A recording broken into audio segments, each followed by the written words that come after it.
Hi friends, welcome to Ashwinbharathivlog. இன்னைக்கு வீடியோல என்ன பார்க்க போறோம்னு பாத்தீங்கன்னா ஒரு இட்லி தோசை சாதத்துக்குலாம் தொட்டுக்கிற மாதிரி சப்பாத்திக்குலாம் தொட்டுக்கிற மாதிரி ஒரு பீன்ஸ் கறி தான் செய்ய போறோம். ஃபர்ஸ்ட் நம்ம பீன்ஸ் கறிக்கு கொஞ்சம் மசாலா அரைச்சுக்கலாம். அதுக்கு நான் வந்து ஒரு வெங்காயத்தை நல்லா பொடி பண்ணி வச்சிருக்கேன். இதை நம்ம அரைக்க தான் போறோம். அதனால கொஞ்சம் பெரிய சைஸ் இருந்தாலும் பரவாயில்ல. இப்போ வந்து ஒரு தக்காளி, ஒரு வெங்காயம் ஒரு தக்காளி தான் எடுத்திருக்கேன். ஒரு 10 பல்லு பூண்டு, ஒரு 3 துண்டு இஞ்சி, இது கூடவே காரத்துக்கு ஒரு 4 பச்சை மிளகாய் எடுத்திருக்கேன். நான் அதை கட் பண்ணி போட்டுக்கலாம்.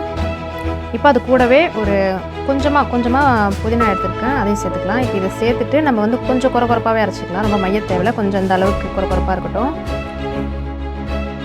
இப்போது பீன்ஸ் கறி செய்ய ஆரம்பிச்சிடலாம். இதுக்கு தேவையான அளவு எண்ணெய் சேர்த்துக்கிறேன். ஒரு அரை ஸ்பூன் ஜீரகம் சேர்த்துக்கிறேன். சேர்த்துட்டு நம்ம அரைச்சி வச்சுருக்க அந்த பேஸ்ட் எல்லாத்தையும் சேர்த்துக்கலாம். நம்ம வந்து வெங்காயம் தக்காளி புதினா எல்லாமே பச்சையாக தான் சேர்த்துருக்கோம். அதனால் நான் நல்லா இதோட பச்சை வாசனை போகிற வரைக்கும் வதக்கி எடுத்துக்கலாம். இப்போ பார்த்திங்கன்னா நல்லா வதங்கி நம்ம எண்ணெயெல்லாம் நல்லா பிரிஞ்சு வந்துடுச்சு. இப்போ நம்ம எடுத்து வச்சுருக்க பீன்ஸ் வந்து ஒரு 1/4 கிலோ பீன்ஸை நல்லா நீளமாக கட் பண்ணி வச்சுருக்கேன். இதையும் சேர்த்துக்கலாம். ஒரு கைப்பிடி அளவு பட்டாணி, நீங்கள் இதில் பட்டாணி சேர்க்கறதுனால சேர்த்துக்கலாம், இல்லைனா பட்டாணி இல்லைனா பீன்ஸ் மட்டும் கூட சேர்த்துக்கலாம். நான் பட்டாணி இருக்கிறதுனால போட்டுக்கிறேன். இப்போ நல்லா எல்லாத்தையும் சேர்த்து கலந்துட்டு இப்போ மசாலா சேர்த்துக்கலாம். நான் வந்து 1 ஸ்பூன் போல் காஷ்மீரி சில்லி சேர்த்துக்கிறேன். நீங்கள் சாதா மிளகாய் தூள் இருந்தால் கூட சேர்த்துக்கலாம். நான் கலருக்காக சேர்த்துக்கிறேன். ஒரு அரை ஸ்பூன் கொத்தமல்லி தூள், 1/4 டீஸ்பூன் மஞ்சள் தூள், ஒரு அரை ஸ்பூன் கரம் மசாலா நல்லா வாசனைக்கு சேர்த்துக்கலாம். இப்போ எல்லாத்தையும் சேர்த்துட்டு நல்லா கலரிக்கலாம். இப்போ மசாலாலாம் போட்டு நல்லா கலந்து விட்டுட்டு இப்போ நம்ம கிரேவிக்கு தேவையான அளவு தண்ணி சேர்த்துக்கலாம். உங்களுக்கு எந்த அளவுக்கு வேணுமோ கொஞ்சம் திக்காக வேணாலும் திக்காக சேர்த்துக்கலாம், கொஞ்சம் தண்ணியாக வேணாலும் தண்ணி சேர்த்துக்கலாம். இப்போது இந்த கிரேவிக்கு தேவையான அளவு உப்பு சேர்த்துக்கிறேன். நம்ம போட்டிருக்க பீன்ஸு பட்டாணி எல்லாமே வேகணும், அதனால் சீக்கிரமாக வேகிறதுக்கு தட்டு போட்டு மூடி வச்சுக்கலாம்.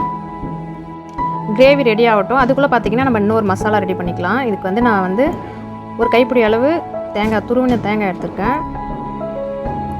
கொஞ்சமாக பெருஞ்சீரகம், கொஞ்சமாக கசகசா, நான் ஒரு 3 ஸ்பூன் போல் தயிர் சேர்த்துக்கிறேன்.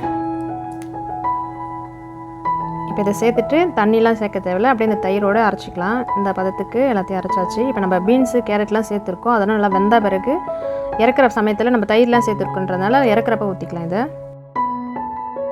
இப்போ பார்த்திங்கன்னா பீன்ஸு பட்டாணி எல்லாமே நல்லா வெந்துருச்சு. இந்த டைமில் பார்த்திங்கன்னா நம்ம அரைச்சி வச்சு அந்த மசாலாவை சேர்த்துக்கலாம். நம்ம தேங்காய் தயிர் சேர்த்துருக்கனால ஒரு 2 நிமிஷம் மட்டும் கொதிச்சா போதும். நார்மலாக நம்ம பீன்ஸை பார்த்திங்கன்னா பொரிப்போம், இல்லைனா குழம்புல தான் போடுவோம். இந்த மாதிரி ஒரு டைம் கிரேவி செஞ்சு பாருங்கள், ரொம்பவே சூப்பராக இருக்கும். இது வந்து சப்பாத்திக்கு சூப்பராக இருக்கும், சாதத்துக்கு இட்லி தோசை எல்லாத்துக்குமே ரொம்ப சூப்பராக இருக்கும். அவ்வளோதான், சூப்பரான பீன்ஸ் கறி ரெடி ஆகிடுச்சு. லாஸ்ட்டாக கொஞ்சமாக கொத்தமல்லி தழை தூவிக்கலாம். நீங்களும் இதே மாதிரி பீன்ஸ் கறி வீட்டில் ட்ரை பண்ணி பாருங்கள், ரொம்பவே சூப்பராக இருக்கும். இந்த வீடியோ பிடிச்சிருக்குன்னு நினைக்கிறேன். அந்த வீடியோ பிடிச்சிருந்தா மறக்காமல் லைக் பண்ணுங்கள், ஷேர் பண்ணுங்கள். மறக்காமல் அஷ்வின்பாரதியை சப்ஸ்கிரைப் பண்ணிவிடுங்க.